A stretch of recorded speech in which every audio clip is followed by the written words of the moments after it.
Guys, before starting, I want to give a little introduction about this channel. मैंने ये channel आपके creepy stories या कोई भी पैरानॉर्मल चीज़ें कवर करने के लिए ओपन किया है. Please do support my channel and share with your friends and family. Now let's start this story. आप लोगों को कोविड का टाइम तो याद ही होगा.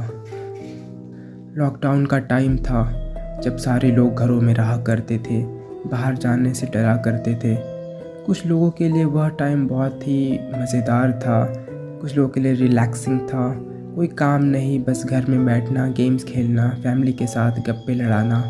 बट मीनाक्षी का लॉकडाउन कब हॉन्टिंग बन जाता है, आज मैं आपको बताने वाला हूँ. यह कहानी है मीनाक्षी की. मीनाक्षी एंड उसकी फैमिली एक न्यू रेंटेड घर में शिफ्ट हुए थे. जब वो लोग शिफ्ट हुए थे उस टाइम लॉकडाउन स्टार्ट नहीं हुआ था. शिफ्ट होने के 2-3 वीक बाद लॉकडाउन स्टार्ट हुआ था. जब लॉकडाउन स्टार्ट हुआ सारा कुछ ऑफ ट्रैक हो गया. स्कूल्स, पढ़ाई एंड ऑल डैट सब कुछ ऑफ ट्रैक चला गया. एंड मीनाक्षी ने पबजी खेलना स्टार्ट किया. वो मोस्टली रात में ही खेला करती थी. एक रात वो लिविंग रूम में सोफे पे बैठ के गेम खेल रही थी. वो हमेशा हेडफोन्स पहन के ही गेम खेलती थी, बट उस रात शायद हेडफोन ख़राब हो गया था, काम ही नहीं कर रहा था, तो वो बिना हेडफोन के खेल रही थी. वॉल्यूम कम करके खेल रही थी ताकि पेरेंट्स को डिस्टर्ब ना हो.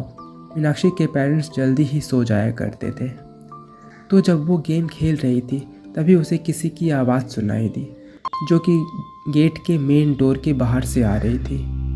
पहले तो उसे लगा कि शायद कोई होगा, किसी और से बात कर रहा होगा या किसी और को बुला रहा होगा, तो उसने इग्नोर कर दिया. फिर कुछ मिनट्स बाद ही उसे नींद आने लगती है, तो वो गेम बंद करती है और इतना थकान लग रहा था कि सोफे पे ही सोने लगती है.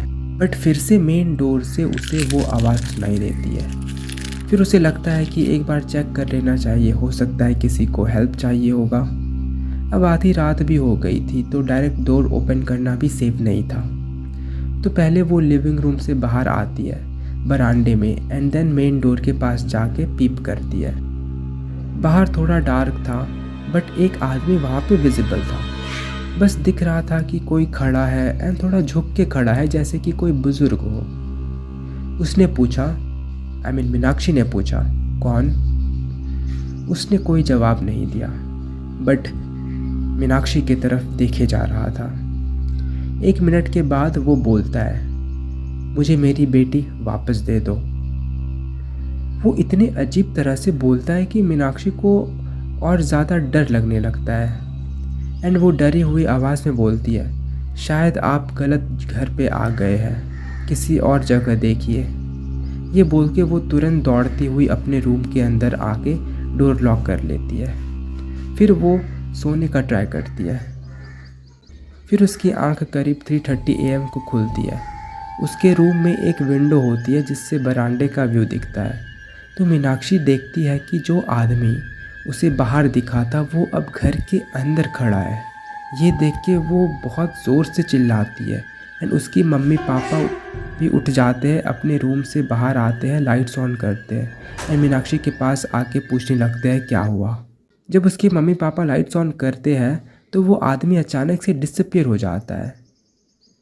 तो उस रात मीनाक्षी इतना डर जाती है कि उस रात वो अपने मम्मी पापा के साथ ही सोती है एंड कुछ दिन तक उनके पास ही सोती है. फिर कुछ वीक बाद उसे पता चलता है कि इस घर में पहले एक फादर एंड उनकी बेटी रहा करती थी. उसकी बेटी एक लड़के से भाग के शादी कर लेती है एंड उसके फादर सदमे में इसी घर में दम तोड़ देते हैं. ये चीज़ मीनाक्षी के नेबर ने बताया था. That's it guys, this was the story of Meenakshi. तो अगर आप भी कहीं रेंट लेते हो या न्यू घर लेते हो तो लेने से पहले घर के बारे में पता कर लेना, नहीं तो कब आपके पीछे कोई नेगेटिव एनर्जी पड़ जाएगी आपको पता भी नहीं चलेगा.